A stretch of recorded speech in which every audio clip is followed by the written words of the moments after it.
Now, this next performer is another good friend and probably the best actor I've ever worked with.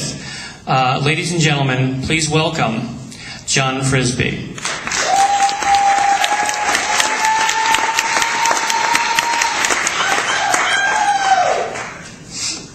I'm a little short.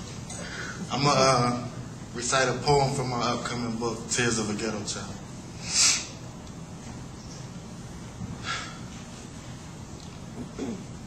I drove 100 miles an hour into a metal pole and the pole didn't budge. My car condensed like a soda can and I was only saved by God's love. Did I deserve His grace? I'm more than unsure that I actually did. I often question if He did it for me or if He was taking mercy on my kids. You see, at the time I was the worst father that is. I figured I had all the time in the world to be around for my kids, and because I quote-unquote handled my biz, I figured nothing could be wrong with the way that I lived. I remember waking up covered in blood and pieces of broken glass, thinking that this was the ultimate punishment for how I lived in my past, thinking how I was just 2 blocks from home and needed the strength to make it there to say I'm sorry. I remember how I used to say nothing could take me out of here, shorter than an army. Hot tears flowed down my face as I pictured the look on my wife, my family, my friends, and most of all, my baby's faces, standing outside the hospital room as the doctor informed them all how sorry he or she was that I didn't make it. The thought alone was too much for me. I couldn't take it.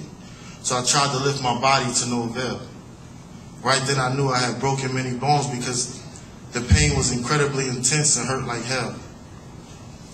As smoke filled the car, I knew I was running out of time to make things right with the Savior. I then repented for each and every sin, asking God for one final favor, to please put on the hearts of those I loved a security of knowing how much I did without doubt, and for all those living as I lived to see me as an example and a reason to change the course of their selfish route. I guess that's when the pain increased, my clarity ceased, and eventually I passed out. I awake to a bright light of a woman screaming, bright light of a flashlight, and a woman screaming she just called for help to get me out. I remember being delusional and thinking they couldn't save me, they would only prolong my demise. Next I heard another voice yell, "We need the jaws of life." Then I remember them counting to 3 before pulling my broken body from the wreck, and a woman saying, "He's in such a bad shape, I need to cut off all his clothes so I can check." My naked, broken body lay on a metal slab in the back of this ambulance. And all my deranged brain could think is how she just cut in half my favorite jacket and pair of pants. My mind danced in and out of consciousness as if the sirens on top of the vehicle was a lullaby. Suddenly I heard the rantings of a young man screaming, "Help my cousin, I refuse to let him die." Still delirious, I cried out, "You're no cousin of mine." He said, "John, I am your cousin on your mother's side. Now take it easy, we're almost there and I swear you're going to be just fine." At this point, I could no longer murmur words at all. I passed out again only to awaken by the loud noises of a crowded hospital hall. Immediately, they rushed what was left of me into a room marked surgery and proceeded to work on me and my body with the highest sense of urgency. I heard one of the doctors say over me, "I'm concerned this young man might not walk anymore." With that statement, again, my tears began to pour. I slowly lifted my head as the doctor said, "Thank God there's no damage to his spinal cord."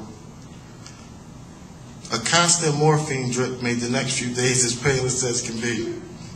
Somewhere in the afternoon of day 3, I demanded for my doctor to come and talk to me. I informed him how I hated hospitals, and for me to fully recover, he had to send me home. He said the only way I will if you could stand up on your own. I agreed, knowing I have to muster every ounce of strength I need. To be confined to the comforts of my home, I have to show there's nothing I can't achieve. Enduring undescribable pain, I slid my broken body to the end of the bed, telling myself that I can do this and that the pain was all in my head. I stood.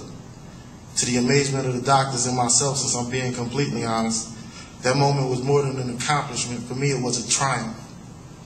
The doctor made the arrangements for my departure just as he had stated, And as they transferred me from that dreary hospital room back to the ambulance, I felt totally elated. As we began to exit, the skies above began to rain.